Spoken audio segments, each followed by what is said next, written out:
with them. All right, our next inductee tonight, and our final one before we get to the Spirit Award, is Lou Struckman. Now, Lou has another terrific bio in the program. Please read him. But much like just about probably either most of the people in this room or at this table that in some way, shape, or form have been in hockey, you probably had an opinion about hockey. You probably expressed that opinion about hockey, and there's no doubt that each and every one of you at some point thinks you probably could do a better job as a GM than the guy that's either doing it or the guy that has done it. That guy's a defenseman.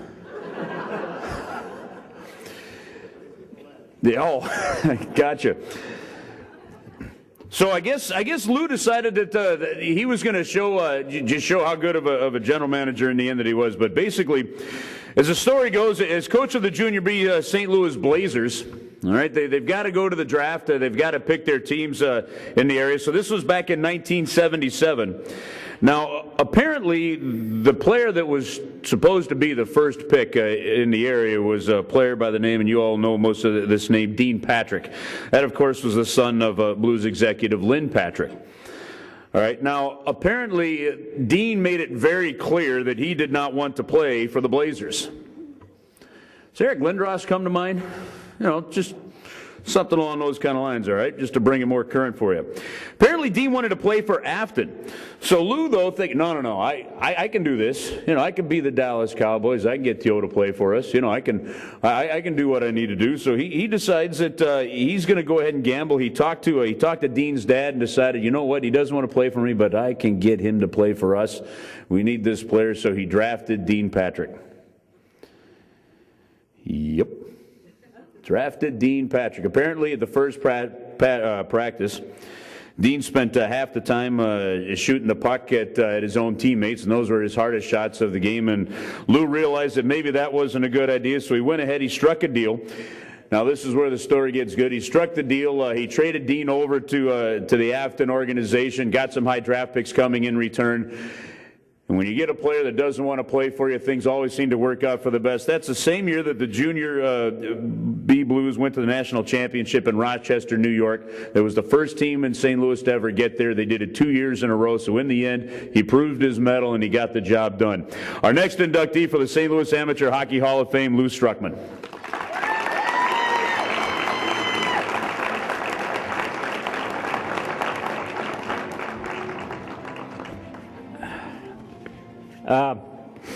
First of all, I want to thank the committee. I was overwhelmed for being asked to be part of this group. My players, my ex-players, called me one day. Frankie Runco, in fact, called me and said, well, I want to meet you, and we'll have a couple of drinks, and just a couple of guys going to get together and come on over, and we'll just want to spend a little time with you.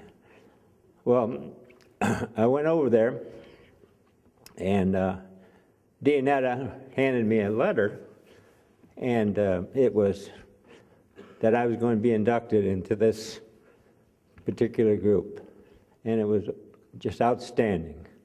I didn't know what to say. I was overwhelmed. I really feel like the people in this room, and many of them are my players. I could get a team together, matter of fact, tonight with as many players as I have. And I have some owners here, Jim Jost being one of them. And I think it's just an outstanding group to be part of. Bobby Collett was the one who really got me involved in hockey. Bob was starting the group at Webster, and he knew a friend of mine that I was coaching football at the time, junior football, and he called me and said, how would you like to coach a hockey team? I said, well, I don't know anything about it. I know how to skate, and I know how to play, but I don't know how to coach. He said, it's okay, we'll teach you how to coach. Well, Bob Collett was one of those guys that you never said no to.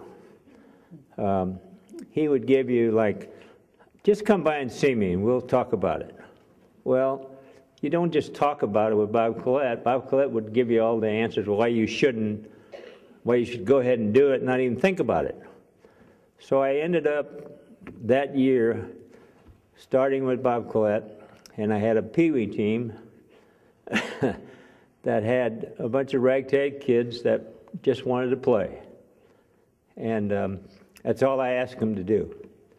I didn't care if they looked good, if they really did anything right, except that the things that I tried to teach them, I wanted them to make sure we did those things right. I ended up from there going to the Bantam team that one year, and the Missouri Delta was a team that was supposed to win the championship, city championship. And we were a little team from Webster. And Delta had Bill Selman's kid. They had Jerry Bird, I think, was playing goal for him. And I think Danny Papilla was playing. Tony was playing. Oh, my God, they had some players that were just going to kill us. Well, we ended up going to Creve Coeur to play the finals against the Delta. We beat them 1-0. And they were so elated, our kids were, because they thought, well, we just won the state championship in the Bantams. Well, not only did they win the state championship, but we got a trip to Thunder Bay out of winning the state championship. And Delta already had their tickets. So we just took their tickets and went. It was a great thing for us to do. And I have some of those players here tonight with us. Tommy Shelby, Billy Ravensburg, I can't tell you how many players I've had come through, and just outstanding people. Danny Berger's kids are playing now for St. Louis U. He's an outstanding young man. The people that I have played for me have gone on to be just incredible citizens. Not only were they good hockey players, but they were great young men. And every one of them has made me proud to know them as people, not players, but as people. And I think the thing that keeps us hockey people involved is when we have that kind of relationship with our players, our players' families, the people that run our organizations, the St. Louis Blues. Bruce Affleck has done so much for hockey in this town. You can always call him and get something done. The Solomons, of course, you have to go back and say they were the ones that really got this whole thing started. Had it not been for them, we wouldn't be here. I said about 3 or 4 years ago, I wondered why St. Louis hockey never had a Hall of Fame. Football's got it, baseball's got it, soccer has it, tennis has it. Everybody has a Hall of Fame except for hockey. And I think one of the things was that maybe our older guys didn't want to put the time in to do this. But the young people took it, ran with it, and have done an incredible job. Scotty Rupp, and just an incredible job. John Ferrara, just can't tell you how much they've worked and how great it is that we are able to do this. I need to thank, of course, my wife of 55 years.